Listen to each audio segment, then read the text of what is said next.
right now. Be able Are to you read. able to hear me? Yes. Yes. Oh, good. I was worried. Are we live to them right now? Possibly as people come on. Okay. So we'll just kind of hang out. So Cherie, are you in Manhattan right now? Yeah, I'm currently on 50th and 3rd. 50th and 3rd. There's Hi, Carolina. Hello, Carolina. hello. Hey! Hi, sorry it took me a minute. My dog is That's ailing. okay. Oh, I'm Yeah, sorry. it's a Did you it's see? the new reality. Yeah. I'm in the same situation. It's really hard. Oh, it's heartbreaking, Yeah. isn't it? Mm, It really is. Yeah. Every day is like a guessing game. Is it the Yes. day? Yep. oh Yeah. man, I know. I'm And so everybody, sorry. it's not what anyone needs, right? Oh Yeah. man.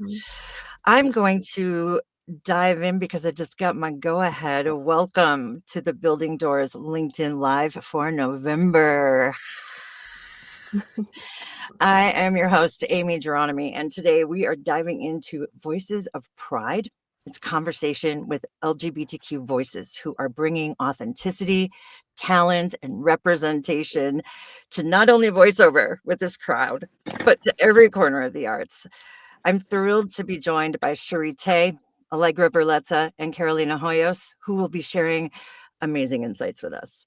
We really want this to be an interactive conversation. So please drop your thoughts and questions in the comments. We'll be checking that throughout the event. And we'd love to hear from you beyond the live. Call this number 216-307-1917 anytime during or after the event. Leave a short voicemail with your thoughts on today's discussion and the Building Doors campaign. I also want to give a special shout out to some of our supporters who recently bought us some coffee. Many thanks to monthly subscribers, Sandy Harrison Cooksey, Marion Mills, and John Lano. If you love the Building Doors campaign and our live events and our podcast, you can buy us a coffee too at buymeacoffee.com/buildingdoorsvo.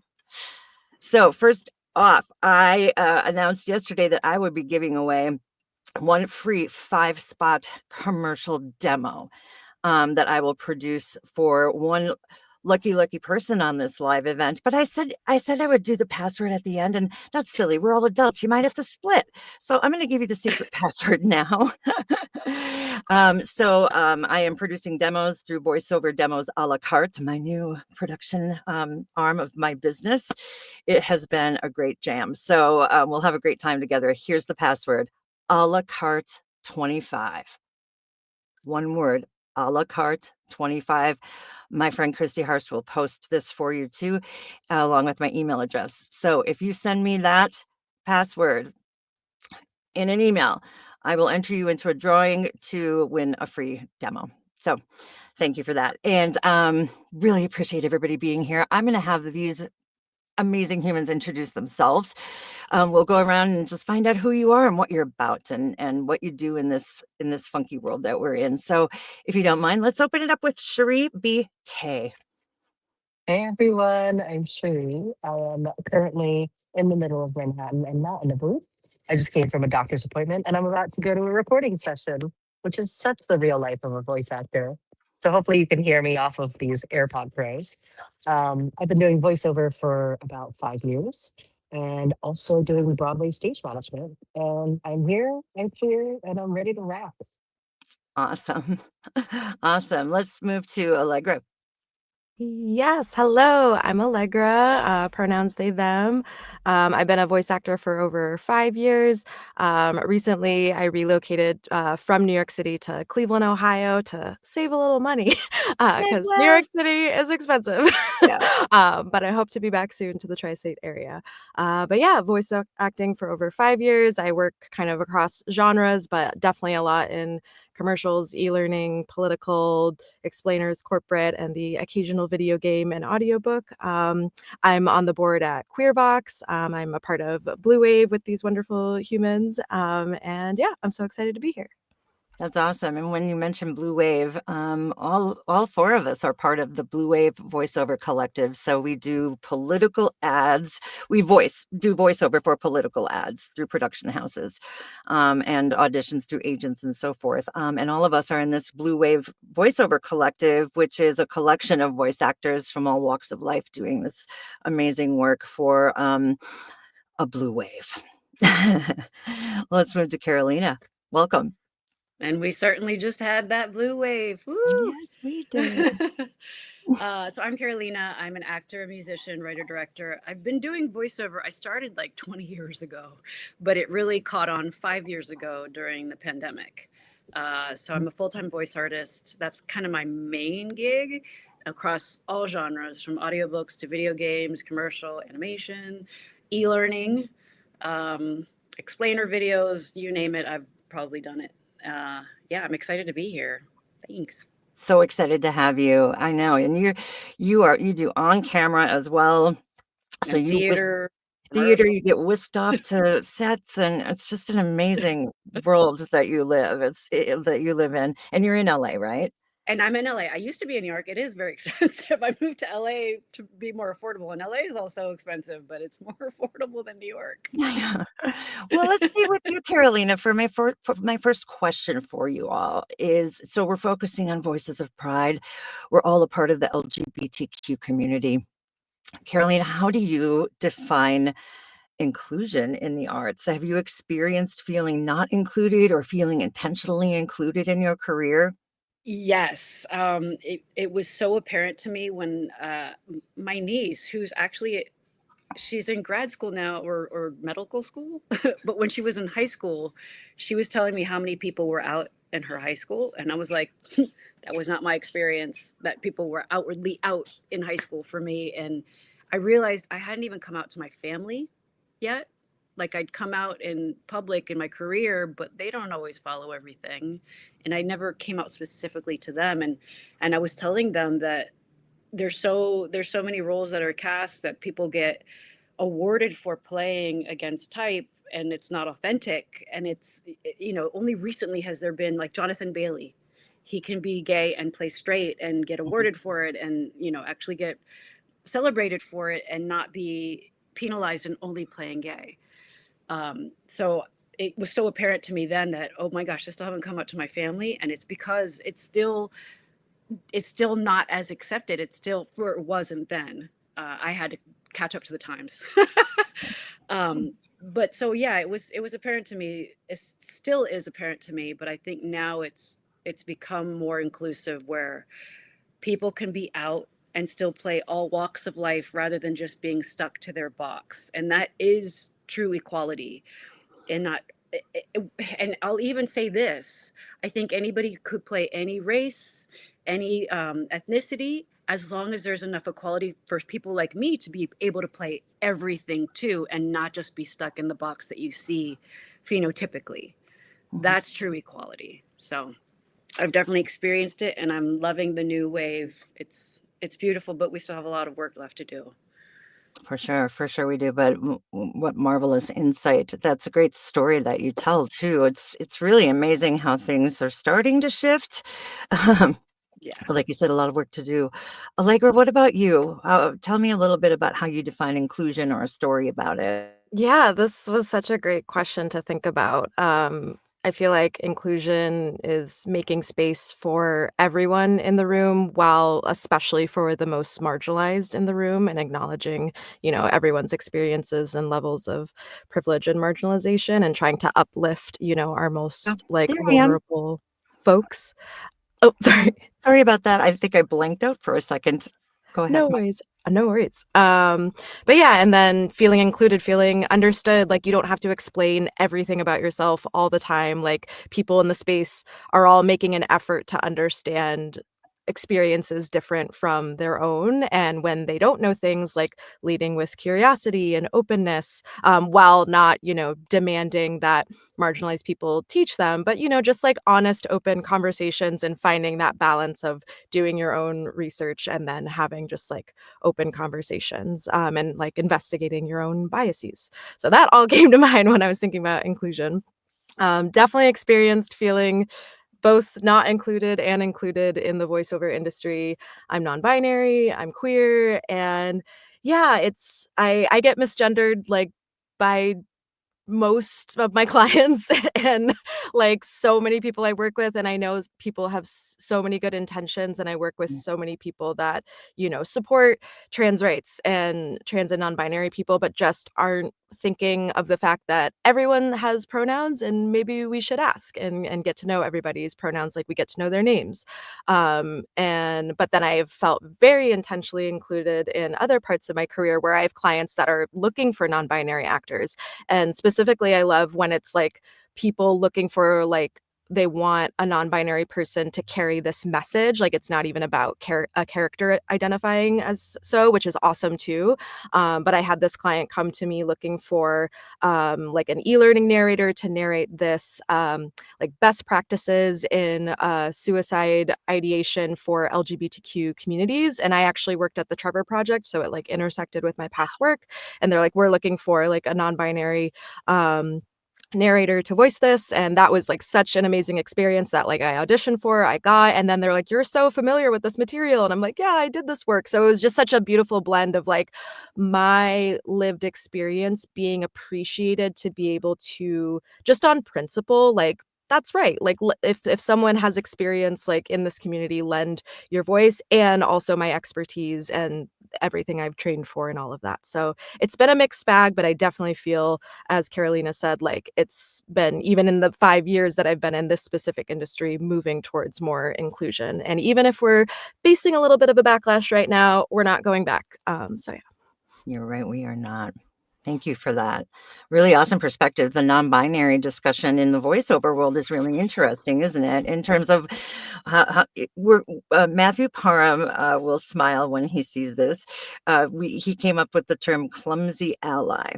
And he and I have kind of caught on to that. So clumsy allyship is sort of like what we're saying, we're trying, but not everybody knows how to approach, gender identification or pronouns. So if you feel like you're a clumsy ally, that's okay. Just ask, right? Totally. The effort is so beyond appreciated rather than silence or getting it wrong and just continuing on. Right. Very cool. Cherie. Yeah, I feel Inclusion. like with inclusion, I think I do this because I feel like you can hear me better. Let me know if you can't. Is that better? Okay. I want So to see your face.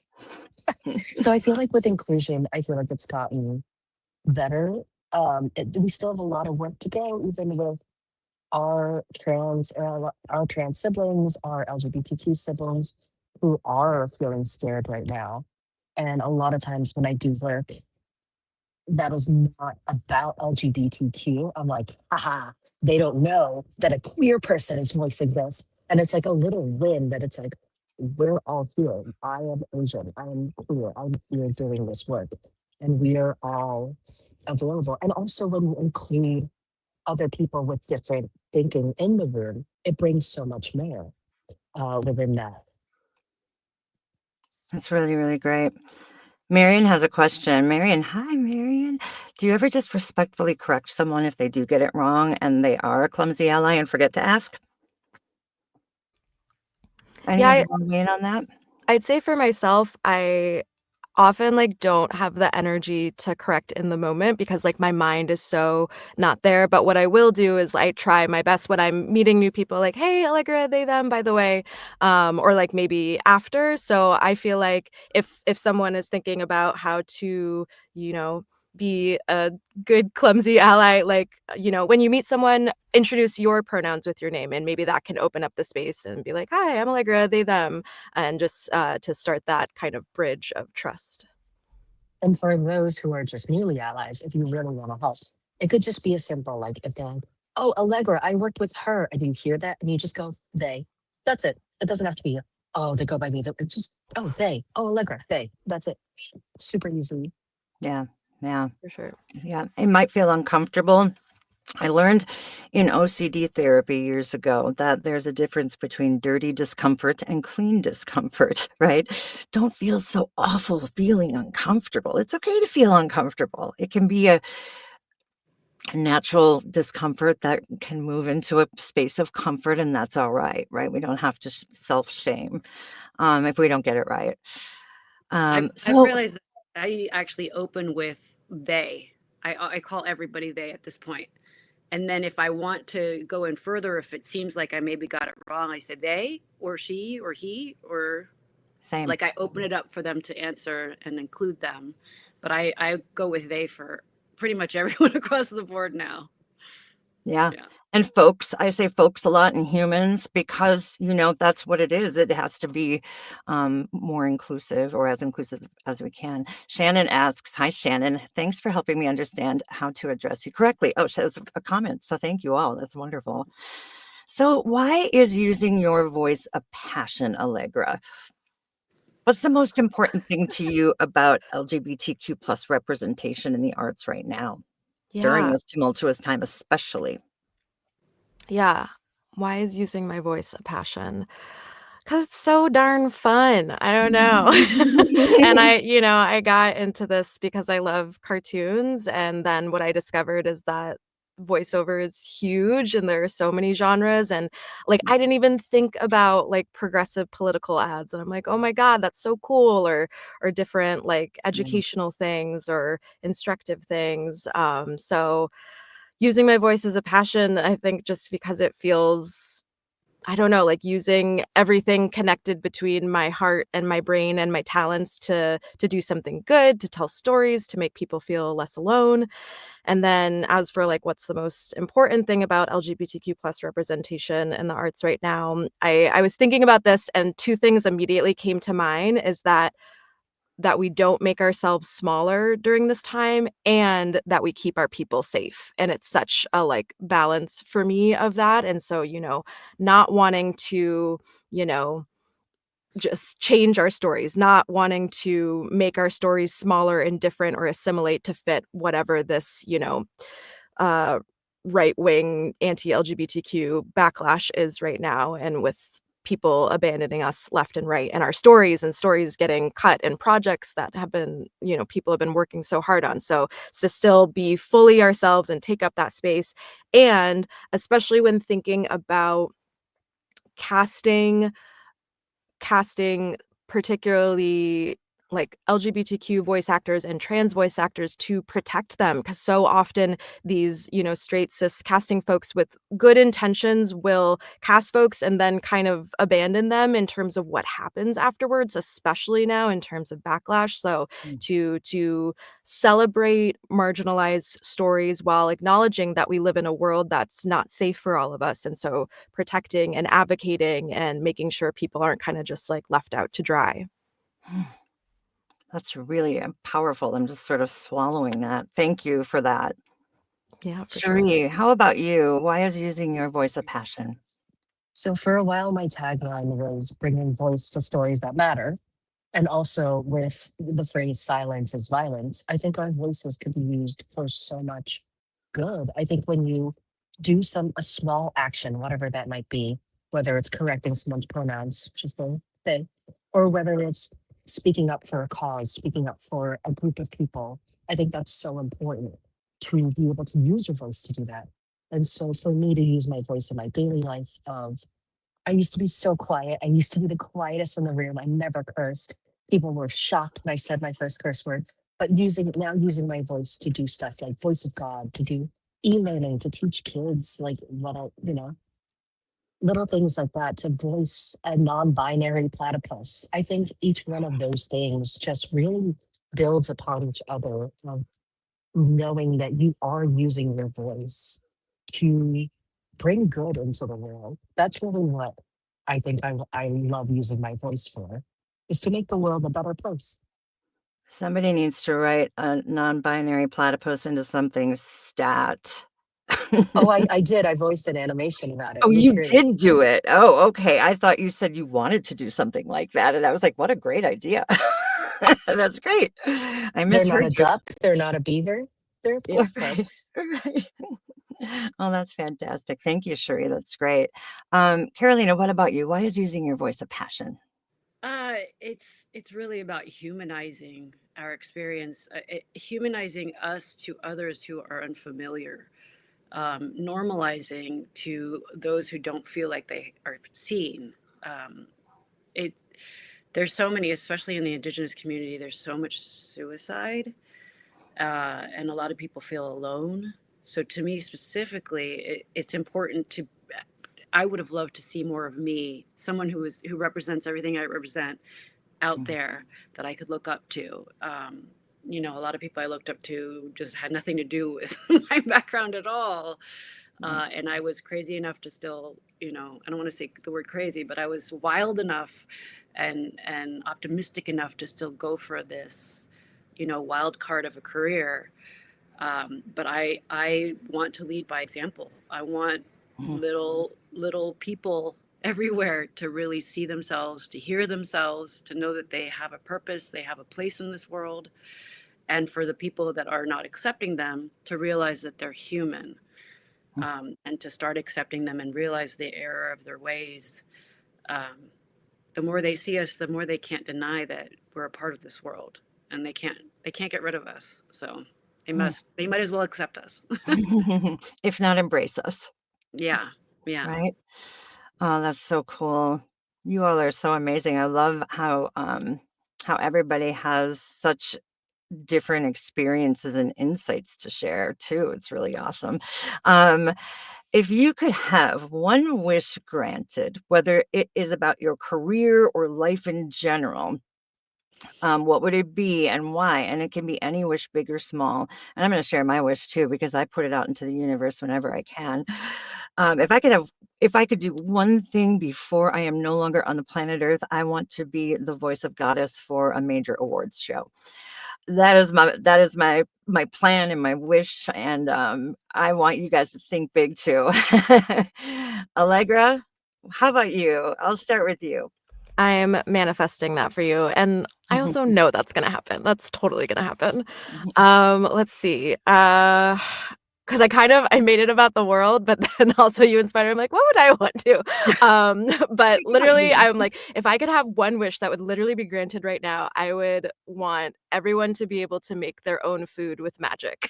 'Cause I'm like, "Oh my god, that could." I That'd be think awesome. if that could happen, it could solve a lot of stuff. If just with magic Especially right now. or whatever, make their own food. So manifesting that, through magic or not. For myself, I think it would just be amazing to be a part of kind of just a beautiful queer animated series. That's kind of the passion that got me into this, and, you know, I just keep going and hoping, and, but it'd be really cool to be a part of a story like the stories that inspired me, especially the times, you know, starting around like 10 years ago where I'm like, wait, like that character actually kind of feels like me, or like I resonate in a new way. Oh my God, that would be so cool. So That would be amazing. We're feeling it. We're throwing it out there. Woohoo. Carolina, what about you? Oh my gosh, just One because of wish. what I'm going through right now, this is so trivial. I learned that Tom Brady cloned his dog. I learned that too. I was like, well, right at this moment, I would love to clone my dog, but they don't I'm come so with the same sorry. personality. Right. So it would be kind of a wash. But if I had one wish right now, a tiny wish, I would be to clone my dog, but have the same personality. I just But said for that the to my wife world, last week. It's true. It's true though, because I can't even imagine what you're going through right now. When my doggie starts to go, so we're so sorry. but for the world, I want everyone to have health care. I think that would lead to so many other corrections if everyone was able to get healthy. Absolutely. Wow. Yeah. Great wishes. Cherie, did I get you yet? No. So for the world, I've thought about this. I want everyone to be able to experience love for themselves and for others, and that sort of open curiosity. I feel like without that shame, with you being joyful in yourself brings upon so much joy in others. I feel like there's so much self hate, which then leads to so much more hate in the world. If people aren't accepting of themselves, how are they going to accept anyone else? That's my wish. I've thought about that for a long time. For a wish for myself,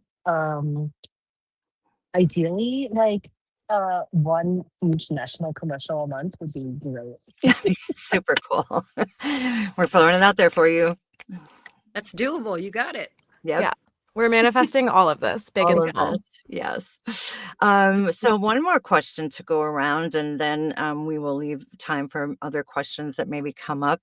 How about advice to anyone in the LGBTQ plus community hoping to start a career in voiceover and on stage or on camera work? Advice to anyone hoping to start their career in voiceover in particular, but let's start with Carolina.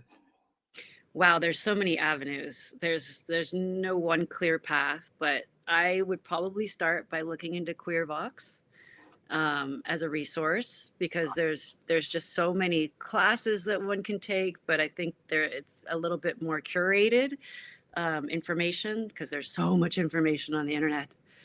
But definitely classes, definitely finding out the different genres of voiceover, because there's so many. And you might like documentary narration, but you might not like audiobooks, although those kinds of are very similar.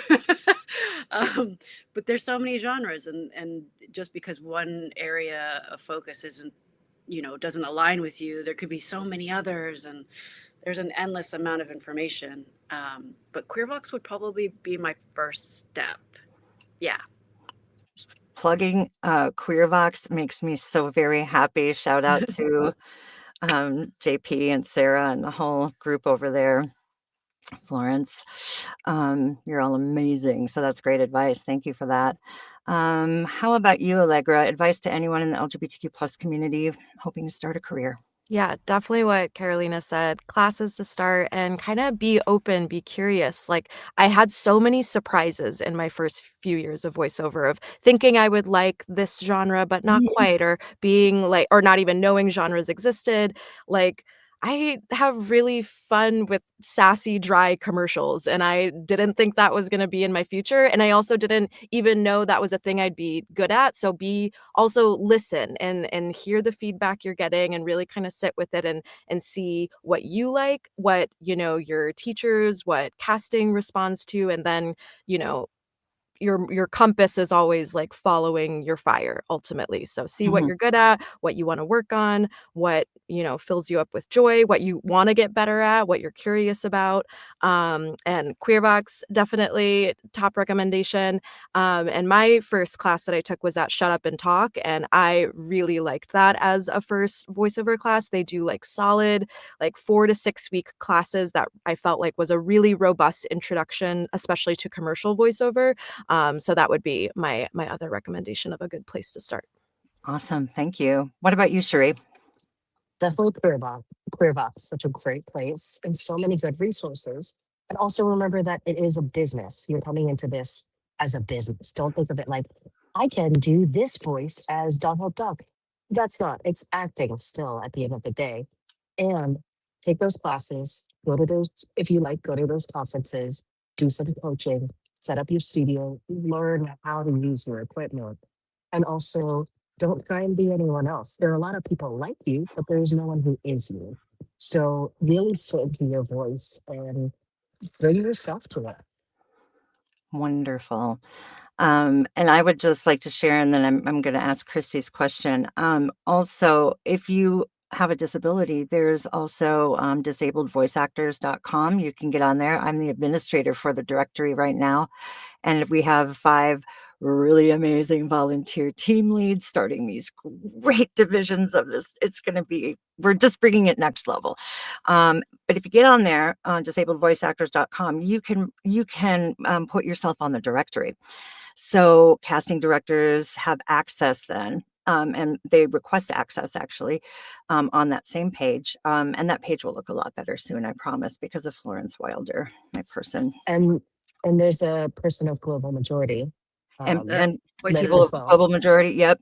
So if you go on actually to navavoices.org, the National Association of Voice Actors, all of those groups are on there and have an access link, so you can do that too. Christy, I missed what it was. There was a question up, but I missed it. Oh, here we go. What advice would you give to an actor who is scared to be authentically themselves? Like if they feel like they have to hide who they are to get work? Oh, I have an answer for that. Great. If they're also, if they're an actor that's already in the union or any of the unions, SAG, I think AGVA, AFM, AEA, there's so many acronyms. The SAG Foundation has so many great classes that are free. They're a donation-based organization, their foundation, but they have so many great classes that help you come out of your shell and help you also learn a lot of the tricks of the trade and the different genres. And a lot of those will help you find your voice. If you're, especially if you're still unsure or if you don't have the funds to spend, they're a great, great, great resource. I'll put the link in the chat as well. Oh, please. That's awesome. Thank you so much. So, Christy, I wonder, Christy Horst, who is the founder of Building Doors, is amazing and is working behind the scenes for us today. Do we have other questions that are coming up from the audience, or what are you thinking? Not yet. Okay. So I'll ask one more question then of all of you, because we have a little bit of time. What is what is a piece of advice you would have given your younger self before coming into, I don't know, your adult world and where you are now? What's one piece of advice you could go back and give yourself? I always like this one because it just really helps, I think, ourselves to think about that question, like, and you can tell your younger self that too.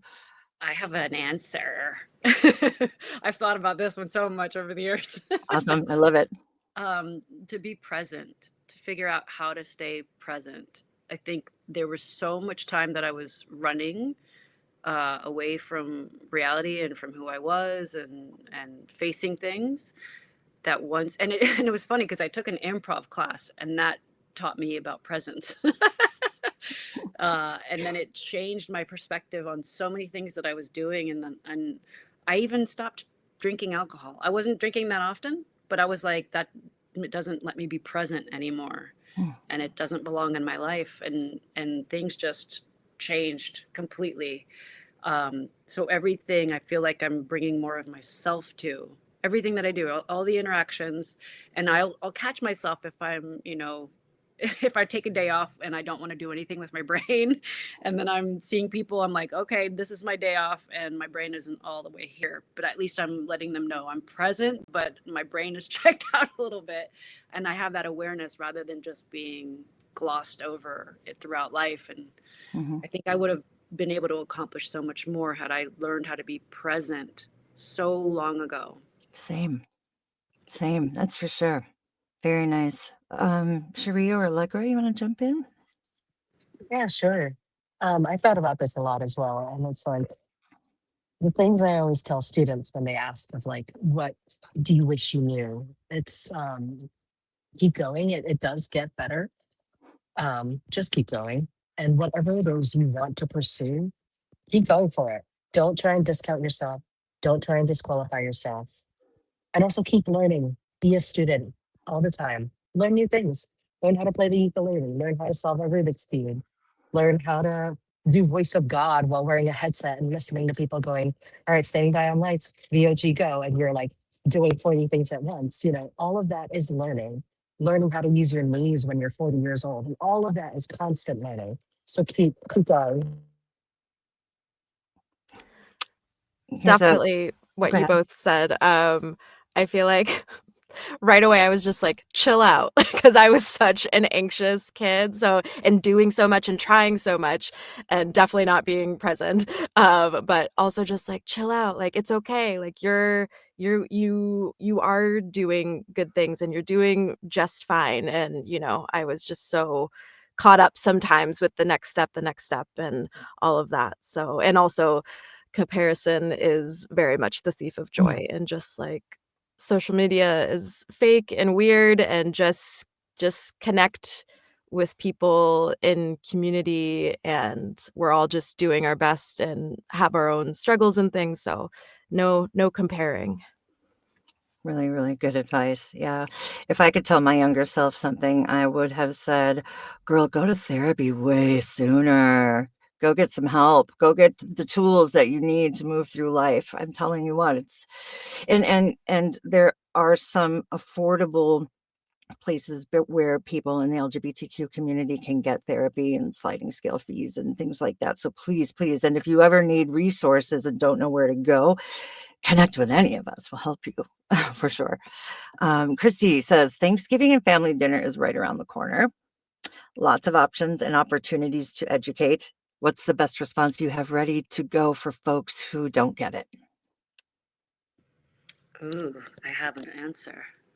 I read this somewhere, but I remember it was like so concisely put, but it's that historical and cultural evidence shows that gender diversity has existed across societies for centuries.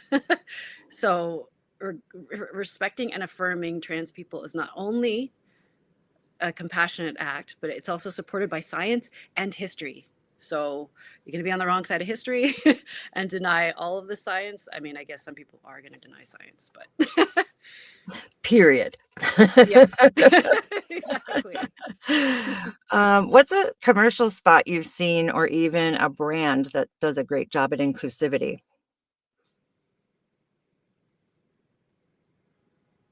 Hmm. Not Target anymore, Mm-mm. unfortunately. What's a great brand that celebrates? Honestly, we're not in a great time of that I happening. know. And people kind of abandoning their campaigns that then now it feels like, okay, it was just all about the money. But I will say, I feel like any like local business, I'm Mm. often seeing the best and like most authentic, honest messaging from. So support your Yeah. local businesses. What a real answer that is, though, right? I mean, Yeah. all of us stared blankly into space, trying to think about it right now, but we're in a very difficult time. Yeah. Mm. Um, Close by in Brooklyn, they actually have a trans art fair coming up. So oh, they cool. have stuff like that that you could look out for. I know Patagonia also has Patagonia, who's been doing a Yeah. lot of great trans work or drag work, which is really amazing. Awesome. Awesome. Very good. I missed a question. I saw Barry's here. Hi, Barry's. Oh, she said that's Christy Harsh. That's a great question. Who should we support with our spending dollars? Now that kind of ties in, I think. Yeah. Hard to say. Gonna say like keep local and like there are so many Mm, amazing organizations, but I, as someone who used to work in LGBTQ nonprofits, like the big orgs get the most money and they do great work, but since they do get the most money, try to look at who are your local like organizations, your local like LGBTQ center, and supporting trans people in the area, and also mutual aid and grassroots efforts and giving money directly to individuals in need, because sometimes the money doesn't always trickle down from the big organizations. that's great.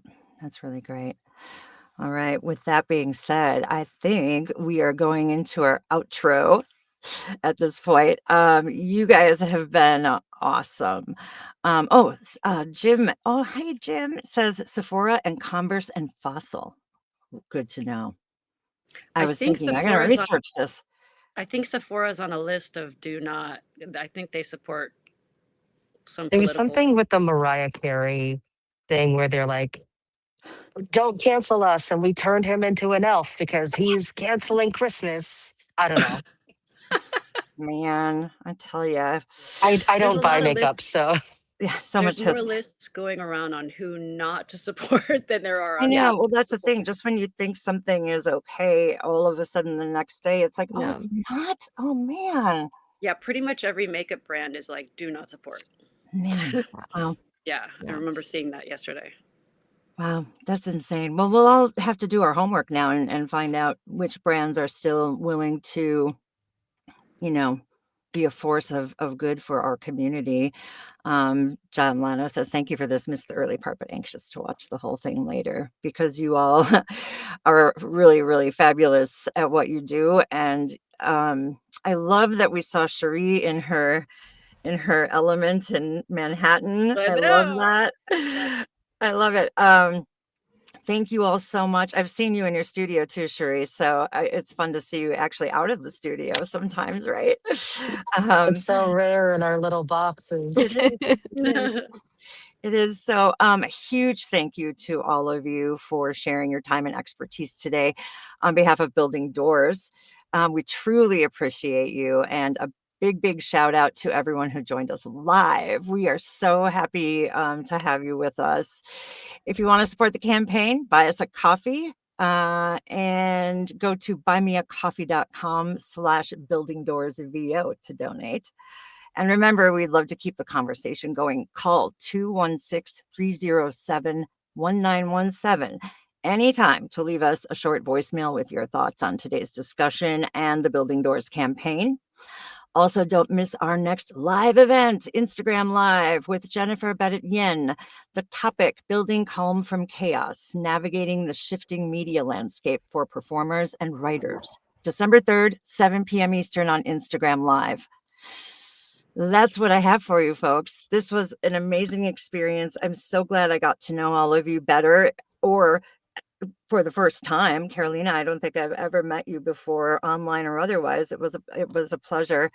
Allegra, so wonderful. I love all the work you do behind the scenes for the LGBTQ community. And Cherie, my rock star, as always, so great to see you. Everything you do is just fire. Thank you, everyone, so much. And we hope to see you soon. Take care. Thanks. Bye, everyone. Thank you, Amy. Thank you, Christy.